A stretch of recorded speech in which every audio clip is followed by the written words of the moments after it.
Hi guys, welcome back to Derm Time. There was a bit of a hiatus. Yeah, I think like 6 months. It's been a while.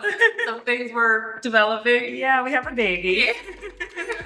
She's so cute. Baby Irene, bring peace. Oh my gosh, I love it. We're back. Yes. And so we're ready. I'll jump right into one of the most highly requested video topics, which is hyperpigmentation. Yep, and it's something that we both deal with personally, as well as treat in patients too. So we'll do a video all about how to treat it, favorite products you like, favorite treatments, favorite lasers, peels, etc. And if this year you said, I'm done with hyperpigmentation, I'm finally gonna get rid of it, you don't wanna miss this video. Yeah, and actually we're gonna kind of give you guys some examples of different skin types and hyperpigmentation issues. So and we'll kind of deal with how to treat it with over-the-counter stuff, prescriptions, and laser treatments. So stay tuned. It'll be very thorough. Yeah.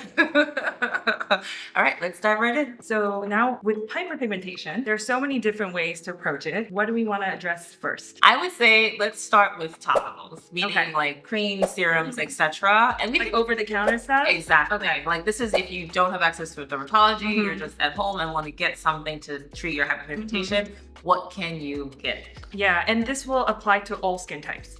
Yes, this is across the board. Later when we talk about cosmetics, we'll do it specific for different skin types, but for this is everyone who has hyperpigmentation, which by the way, how would you define hyperpigmentation? So basically any tone that's darker than your normal skin tone. So whether that's from acne or different trauma to the skin, right? Or melasma, for example, is another type. So they're different, but they're treated similarly. Yes, I agree. Anything darker than your baseline skin color. Probably the most common type we see is acne marks or acne related marks. Which because pimples. Yes, I know, right?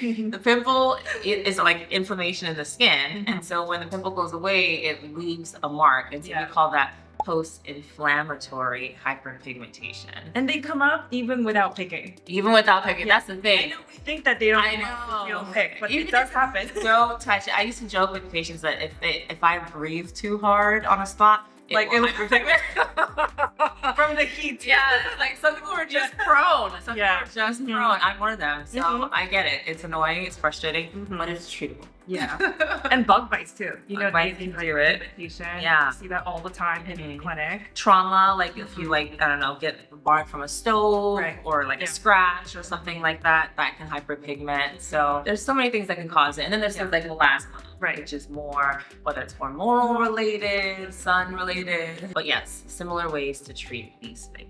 Let's pick one favorite over-the-counter ingredient for hyperpigmentation. I love it. Okay. So you go first. Okay, I would say, and the gold standard for hyperpigmentation is something called hydroquinone, which people consider a skin lightening, skin bleaching, whatever cream. And it is still effective. It does still have its use, but unfortunately there are side effects. They can be irritating, and sometimes people can misuse it, and then that causes issues as well. So it's really nice as a dermatologist to have alternatives to that. And one of the best over-the-counter alternatives is a new product from Eucerin called retinoids, which uses an ingredient called thiaminol.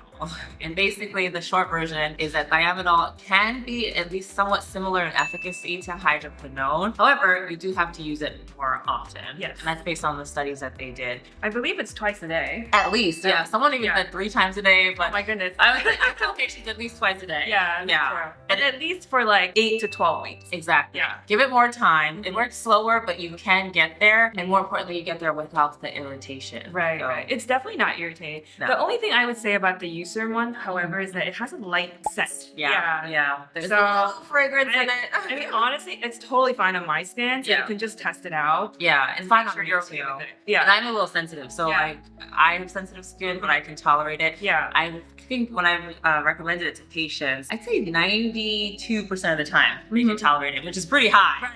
Right. For a patient population. No, I agree. Most people can tolerate it. How would you recommend people use it? I mean, morning and night. That's usually what I recommend. And it's like a creamy serum, I would say. So you could do it before your moisturizer. And then sunscreen, of course. In the morning, of course. And SPF, we don't go anywhere without it. Okay. Yeah. So that's my favorite. So I'm gonna ask you the same question. What is your, or maybe second favorite, if I stole your first, what is your, one of the things that you most commonly recommend to patients for hyperpigmentation? Yeah, let's see. So I would say anything that has multiple brightening ingredients. So something like kojic acid that helps to block the enzyme that causes, pigment production. And then azelaic acid, that's another one that's good for pigmentation. So sometimes they combine it. They have like kojic, azelaic acid, niacinamide, another good mild brightening ingredient that kind of pairs well with all other brightening ingredients, So anything that has multiple is what I typically recommend, as long as it's not irritating to your skin. Yeah. There's one from Remedy that's good, right? It's like a dark spot serum that has multiple ingredients in it. Yeah. And then what's the other one? Faded, right? Faded from Topicals. Yeah. I think it's just at Sephora. That one is that one's pretty good. And what is it? Dr. Idris. So she's another dermatologist, and her brand, which is, I believe it's Dr. Idris, right? At Sephora. She has one that's like major fade. Hyper fade, maybe? Or something fade. That's so good. Yeah. But it comes out like almost like a syringe shape. So you kind of dispense it like you would press like a pen, and it dispenses a small amount. Nope, you were right. Major fade. Sorry, Dr. Idris. But I love that one. I've used it, and it's pretty good. Yeah. I'd say. Yeah. So it has alpha-arbutin, which is like good. a derivative of hydroquinone. Yeah. The way that I explain it to patients is basically like when we are not using hydroquinone, we know that all these ingredients are going to be less strong, right? And so we're trying to use multiple of them to kind of build up to the same effect. That Exactly. Yeah. Without the irritation. Without irritation. And without side effects. Right. Without side effects. So those are our two favorites. Yeah. What other topicals can people consider? Vitamin C. Vitamin C is like great. antioxidant serums. Yeah. Especially antioxidant, but especially vitamin C. Yeah. It has a brightening effect on the skin. It does help with pigmentation. It would be sort of something to consider doing in the morning before your sunscreen, because it works with sunscreen to help protect you from the sun. So, and from environmental damage. Yes. So that would be something to consider adding in the morning. And there's so many different ones available now. Obviously, there's like the L-ascorbic one, right? But there's more, for those with sensitive skin, there are forms of vitamin C that's a little bit more stable, less irritating. So there's definitely one you can find. Yeah. What's your favorite sensitive skin friendly one? I always say Vanny Cream. I learned that review. It's a great brand, and I really enjoyed using their vitamin C. It's very gentle on the skin. They use THD ascorbate, which is a good one that's like a more stable form. And I think most patients who've tried it have told me that it was pretty good, not irritating to the skin. So it's something that you can be consistent. That's the most important part. I also really like super affordable over-the-counter Dr. Althea. Oh yes, which is a pigment brand. It has vitamin C, and it also has a tranexamic acid in it too. So the two ingredients together kind of work together to help brighten and fade hyperpigmentation. So I like that one. Yeah, no, that's a good one. I've tried it. And then your favorite high-end one? The OG gold standard SkinCeuticals. A lot of that. In fact, I wish they would send me some. It's a good one. It's a good one. It's really expensive, but it's a good one. Yeah. I'd say another high-end one, Alta Defense, is really good too. Oh yeah. Skin Better, Alta Defense. That one is a more of a creamy texture. It's again THC is it's more stable form. So sensitive skin friendly. In case you try something like the SkinCeuticals and it broke you out. Retinoids are another ingredient that I would recommend actually incorporating. The reason for that is it does help with pigmentation a little bit as well, but it also just gives you great cell turnover. And so part of the reason why your hyperpigmentation lingers, sometimes it's because the cells aren't turning over in your skin. So by using a retinoid, incorporating a retinoid, you get better cell turnover and your hyperpigmentation is less likely to stay there for as long as it usually does. And I always tell patients it's important to that's why we use multiple things to kind of help with hyperpigmentation, because it targets the color at different level. But you also want to make sure that when you're using a retinol or a retinoid that's a prescription, just make sure it's not irritating to your skin. Because if it causes irritation, then you're going to get redness, and the redness and the inflammation will result in more hyperpigmentation. So we need a good balance. We never want to overdo it. I agree. Yes. And I think that one of the things that helps you not overdo it is starting slowly. Very slow. And I think people have a hard time with that because I think, hyperpigmentation, as we can both attest we want to get rid of it right away. So frustrating. frustrating. You want to get rid of it, you want to just like, oh, peel it off. And so when you find a new product or a new ingredient that you like, there's a temptation to just like slather it on and start using as much as you can, as fast as you can. However, with retinoids in particular, you need to go slow. Otherwise, you're going to get the opposite intended effect. Yeah. So more irritating. Even like twice a week, 2 or 3 times a week to start, maybe every other night, just to give yourself some time, and then follow the moisturizer so that you're a little offsetting the dryness. And there's, over the counter, there's the retinol, and then there's retinaldehyde or retinal. It's a little bit more strong, right? So it requires less conversion in the skin. So you have options that are over the counter, and you can always start there, and then we can always go to prescription ones. Yes. You have a brand over the counter that you like? Yeah, so Avent. Avent, I mean, I love their products because they're sensitive and friendly. Yeah. And their retinaldehyde, they have different potency of it. And honestly, you can start with the lowest percentage, but it's great. I can tolerate it really well, and I've used it especially after postpartum. I use it before starting a retinoid just because I've been off of it for so long. Yeah. With pregnancy and all that. Yeah. But it's a good one. Yeah. I think Rock is really good too. They've been in the retinol game for so long. I know. It's like their main product. Yeah. They perfected the formula. Yeah. So I often will recommend the Rock one. And these are both affordable retinols too, which is great. And because you're only using that tiny little piece-sized amount, it should last you longer. Yeah. I mean, like, honestly, like, retinol shouldn't be like $100. No, I agree. Yeah. I agree. The only one that I will say, really expensive. Yeah, the only high-end one I'll say that I still recommend, Alpha Red. Yeah. Skin Better Alpha Red. It's just, there's something about that formula. Yeah. So it has retinol and also has an alpha hydroxy acid. So you're getting a mild exfoliation along with the retinol effect. Right. And for some reason, I have patients who are like very prone to redness, irritation. It doesn't seem to irritate them. Yeah, I know. Yeah. So they did something in their formulation that makes it so like easy to tolerate. Which is why formulation is very important.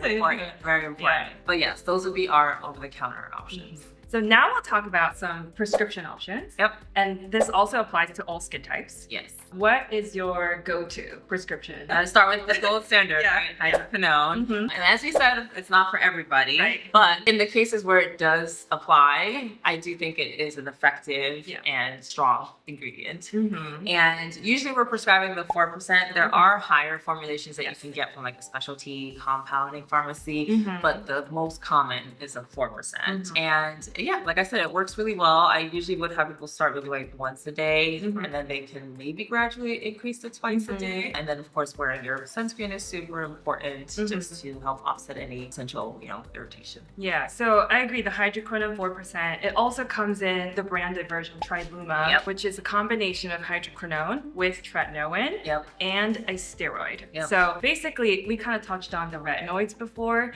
but tretinoin or prescription strength retinoids are used to kind of help increase the cell turnover. In addition to that, the hydroquinone will kind of act to block the pigment, right? So then you get the benefit of both, and you have a steroid that helps to kind of decrease the inflammation. The branded version is rarely covered. Right. Pretty much never, honestly. Yeah.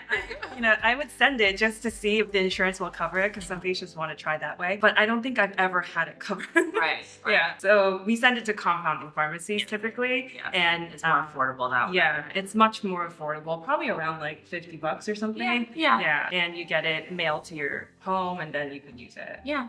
I would say with hydroquinone, we should talk about, do you have thoughts on rebound hyperpigmentation? Yes. So a lot of people online will say, I tried hydroquinone, it really worked. And then when my derm told me to stop it, 3 or 4 months later, all of a sudden the pigmentation came back. Yeah, it definitely happens. And I tell patients, it works while you use it, and we can maintain it with other brightenings, Key part. other products, but not with that forever. Yeah. So I use it in the beginning to control it quickly, because it does work the fastest, I would say. And then we maintain it with other products that doesn't have hydroquinone. Yes.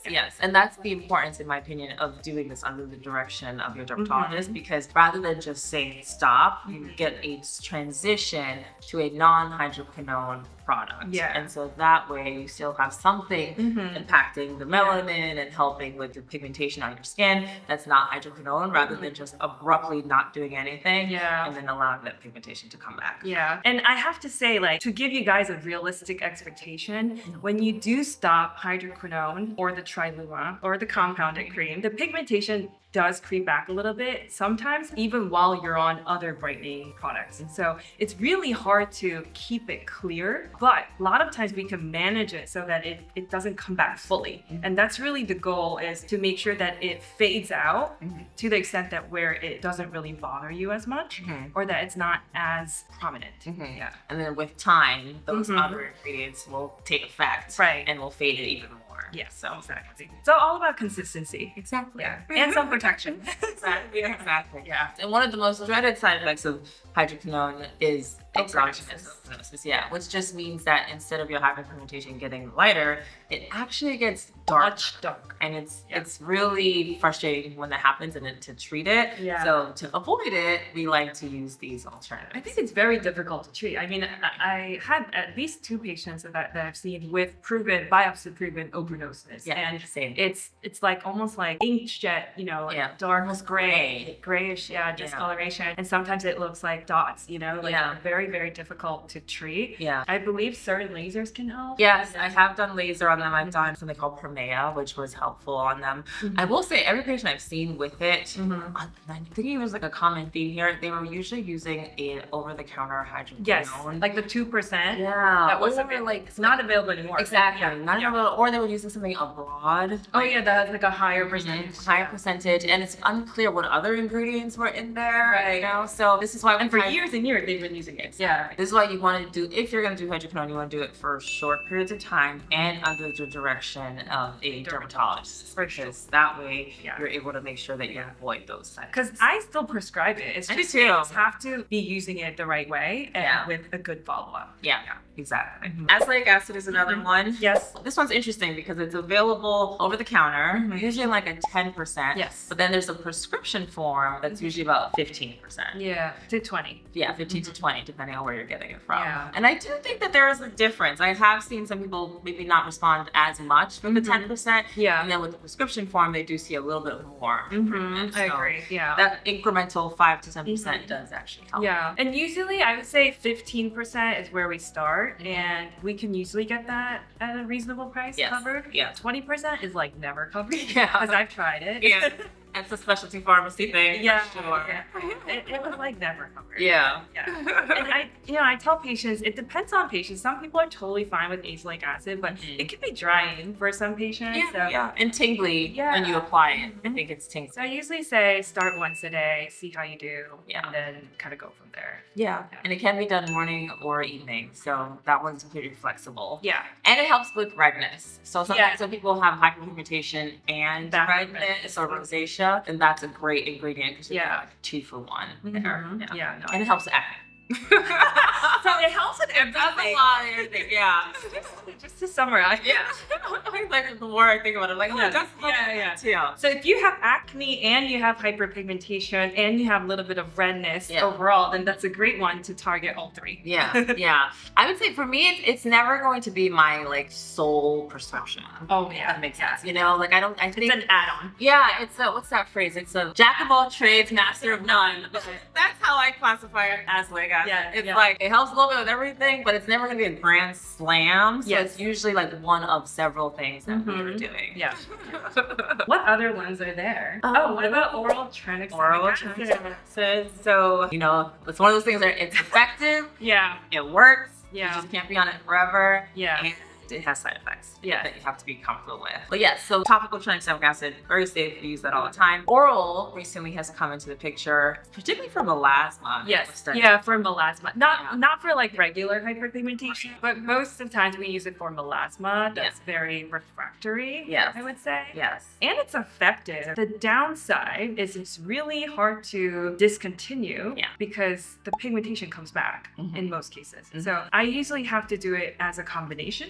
So we do it, and I usually try to lower the dose slowly and kind of see if we can put something else. Like a transition. Transition is very important. Yeah. But I do definitely use it from time to time, but I don't like to have patients on it long term. Same. And the biggest thing that we're trying to look out for as doctors is an increased risk of clotting.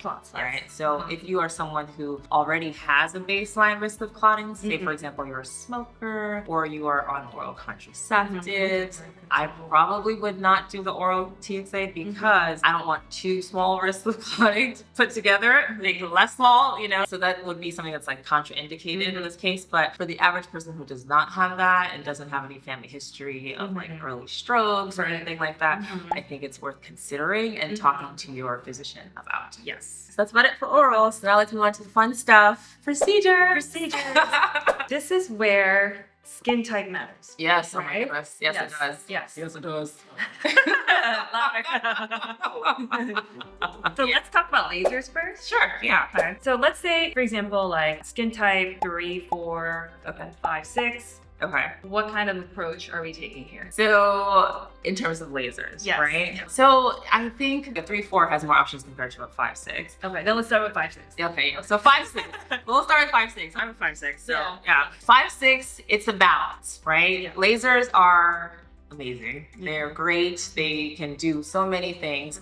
However, when you have skin type 5-6, the melanin in your skin is just a bit more reactive, and so you have to be careful. And so the balance for me as a person doing the laser is how can I treat your hyperpigmentation without affecting your background melanin and not causing either additional hyperpigmentation or even worse, like hypopigmentation, which means like the skin gets lighter, etc. So it's balanced. Back in the day, there were very limited options in the laser world that could do this without causing issues. Fortunately, there are more options now. The technology has gotten better. I think they realize there's a lot of people who need it. Yeah. So the companies for sure. companies are finally responding. So I can just say specific lasers. I do a lot of something called Clear and Brilliant. There's a handpiece called Premea specifically, but that works really well, safe in all skin types, safe in melasma. Yes. People get nervous about melasma and heat. Right. That laser is completely safe. It does a nice job of gently targeting the pigmentation on the skin and allowing it to improve with each session. And I think when you are a person of color, especially a skin type 5-6, you have to realize it's a slow and steady approach. And the reason, because people sometimes are like, oh, doc, can we just push it, just go higher energy? Yeah. And I'm like, I would love to, but it's not worth it. Yeah. So we'll go a little bit slower, and we'll often combine it with like topicals and stuff Of course, to get the synergistic effect to get us where we're trying to go without side effects. Long-winded way of answering that question. But yes, I'd say Clear and Brilliant. And other lasers that I don't personally have, but I have used or I'm familiar with is Laze MD is another one. Very similar 1927 wavelength technology. Sometimes people will do Fraxel. Their 1927 part of that too. The energy is higher on that, so you have to be a bit more cautious, but it does work. Moxie is another one. I don't have it, but I know that it can be done safely in darker skin types. Oh, Laser Genesis. Oh yeah. Very, very gentle, but it still works. And there's one from But you need to do a lot. a lot. Yeah. That's why it's not really my first choice, because it's like we're gonna do like 15 of them. And financially that's not I was gonna say, like, also like, you know, right? Like, it's not always realistic for people, but if you want to do the most conservative approach, some people do. Some people are like, I don't care how much, like, let's just go slow. We'll do it. Yeah. And then one that I don't have, but I have heard works well is Aerolase too. Similar to Laser Genesis, I think, in that multiple treatments, but safe. Oh, and then, oh my God, I'm not gonna forget. Pico. Yeah, I was thinking. How dare I? I just did it yesterday. Yes, Pico. Yeah. Oh, so Pico is You like it more than the Alex? for hyperpigmentation. Yeah, actually, I think I do. Yeah, Okay. because you can do Pico toning. Yeah, which is one of my favorite. Yeah, she loves Pico Oh my toning. And very little downtime, which is nice too. Yeah. But yeah, Pico toning. And Pico has different hand pieces, so you can do a hand piece that's safe in different skin types, including 5-6. And you can do like targeted treatment in addition to the toning, which is more like general face. Exactly, yeah. So if someone, let's say, had like sunspots and then just like general uneven skin tone, you can do like one hand piece for the sunspots, and then you can do like toning for the general hyperpigmentation. Oh, I love it.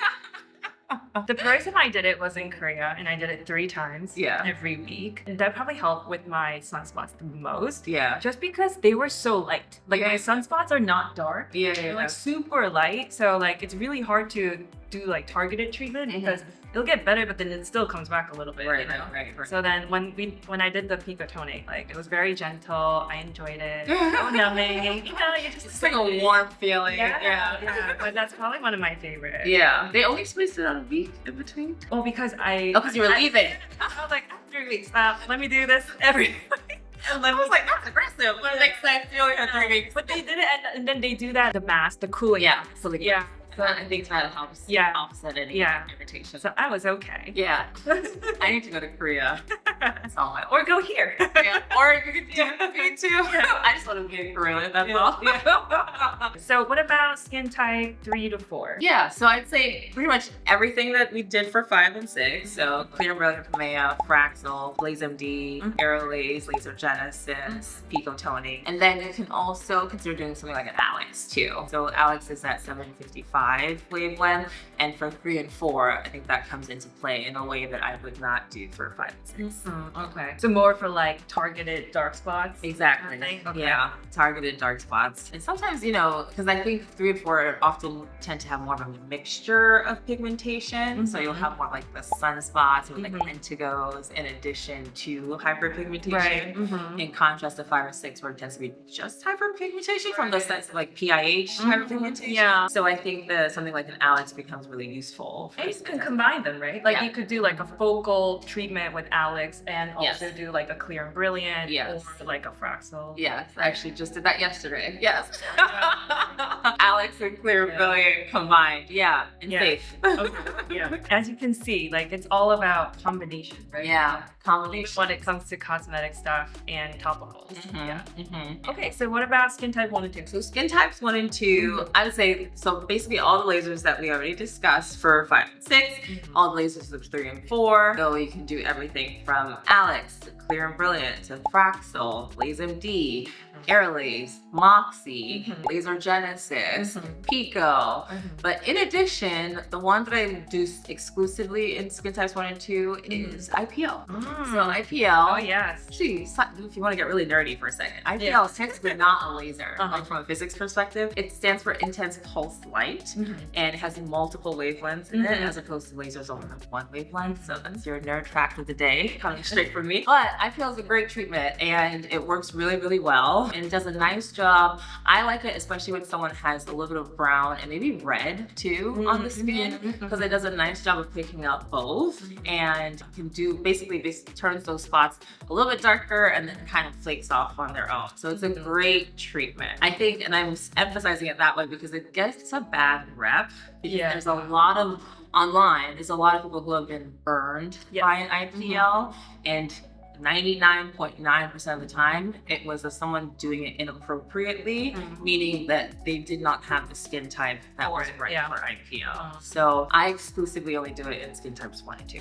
What about melasma? I would not do it in skin types only because this is important. Because it is. Patients who come in after doing it. Exactly. And then melasma got worse. Yeah. It's interesting because it's like they did it for their sunspots and their sunspots got better. And then they got melasma. But then they got melasma. It's a hot treatment. There's a lot of heat involved, and so with melasma, anybody who has melasma, you have to be careful with heat.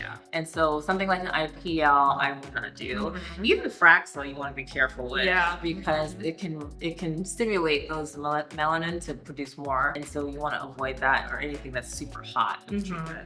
Outside of melasma, if you're skin type 1, 2, and you have sunspots, dark spots, etc., something like an IPL is good to consider. And the same would be for BBL, which is just broadband light, slightly different, but yes, also safe in those sometimes. And of course, all of this is just speaking generally and based on my experience and speaking broadly. But if you're interested in any of these procedures, I really do think the consultation is going to be super important. It's so important. So important. Let us emphasize the consultation. It's so important. Go in with an open mind and go in, saying what bothers you, and with your skin type, the doctor should be able to make recommendations that are safe in your skin tone. So think about it that way, and that's it. And other than lasers, what about chemical peels, right? Yeah, I love chemical peels. So chemical peels are also a nice way to address hyperpigmentation. Think of it as, people do exfoliation at home, right?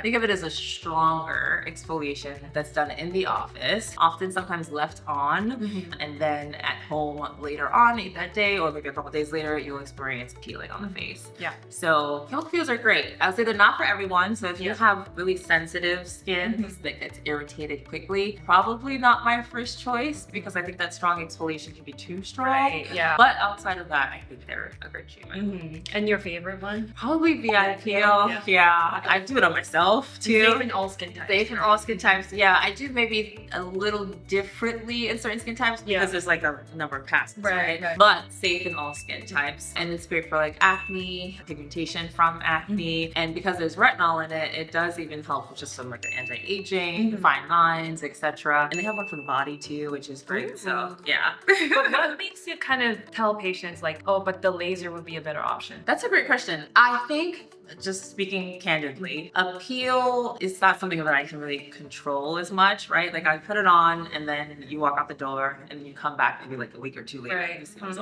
With a laser, I can be a little bit more targeted, you know, like I can do this laser for that spot and then this laser for those spots. So I do probably lean a little bit more towards the laser when I'm looking at your full face. I'm like, I want to do different things with different parts of the face. Right. To be the most effective. Exactly. Yeah. And maybe it's me being a control freak, but it's just like to be the most like an individualized approach. Exactly. Right? For somebody custom. Yeah, exactly. Yeah, I like that. I'll say that instead next time I do a consultation. But yes, it's more personalized. It's more personalized, so they know exactly what we're doing for different parts of your face, as opposed to a chemical peel where I just put it on and you know, most of the time it goes well, but you can't really personalize it as much. And I still love peels, but I think that's why I would choose a laser over a peel in some cases. Okay, that's very helpful. Okay, so what type of sunscreens do we typically recommend if we're treating hyperpigmentation or anybody with hyperpigmentation in general? Yeah, so you guys have probably heard us say this before, but you do want to consider doing a tinted sunscreen in particular if you have hyperpigmentation, because that tint is going to give you extra protection from something in the environment called visible light. Yes. So back in the day, we were very hyper fixated on UVA and UVB, which obviously is still important, but we have learned a lot more now about this third entity called visible light, which particularly in hyperpigmentation makes things worse. Yeah. And so tinted sunscreens, because they have these iron oxides that act as a shield, protect you from visible light. And so you're getting the UVA, UVB, as well as visible light protection, which allows your hyperpigmentation to fade faster. That's the short version. And you have to apply enough. Yes. So, you know, try to test out different shades and different tint and find the one you like. Yeah. You do have to apply, you know, usually like at least about two finger lengths, like width and length. You know, and cover the face area and rub it in, you know, so it can blend in well, because otherwise it can look kind of thick or chalky, you know. Trial and error, basically. And that can be kind of annoying, because let's say you buy one and you're excited and then it doesn't, you know, match your shade. But it's worth it to take the time and find one, because you'll be so much more compliant with using it if you actually like it, if it actually matches you. Yeah. So it can replace makeup. It can. It does for me, honestly, on like a daily basis. Right. You have coverage. Especially like some of the beauty brands. I think will make a nice one. Do you have any favorite ones that you like? Well, I use the Beauty of Joseon one, just because it's like a very fluidy, you know, milky, so you can kind of blend in really well. It doesn't feel that thick when you layer it on. Yeah, I like that one. I like Merit also has one. They're in Sephora, which is nice because you can actually like maybe test it out. Which would be great. HeeJin is also a great one that I use quite often too. But don't forget your sunscreen. It's a must. It's honest. You do all of these treatments, all of the lasers, and not protect your skin, it's gonna come right back immediately. So please wear your sunscreen and a hat. Visor, something. Like, you know, the full wide brim hat. I mean, they're so fashionable these days, right? Like, they look cute now. So I was in South Africa recently, and we went on a safari.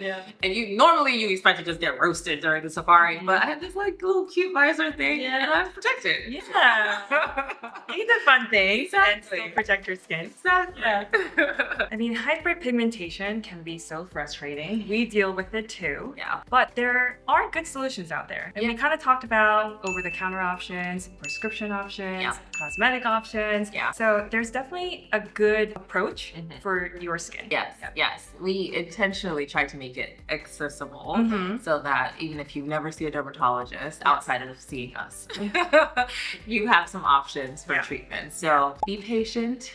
Don't do too much too soon is what I would advise because we know how annoying it is, but sometimes doing too much can actually work against you. Right. But I think with some of these options that we listed, we can make a significant and noticeable improvement in your hyperpigmentation. Yeah, so try them out, especially the over-the-counter ones if you don't have access to a dermatologist right away or you have to wait for an appointment. And if you've been consistent with it and you're still struggling, see a dermatologist. Yes, Yeah. please. Your friendly local dermatologist can always help.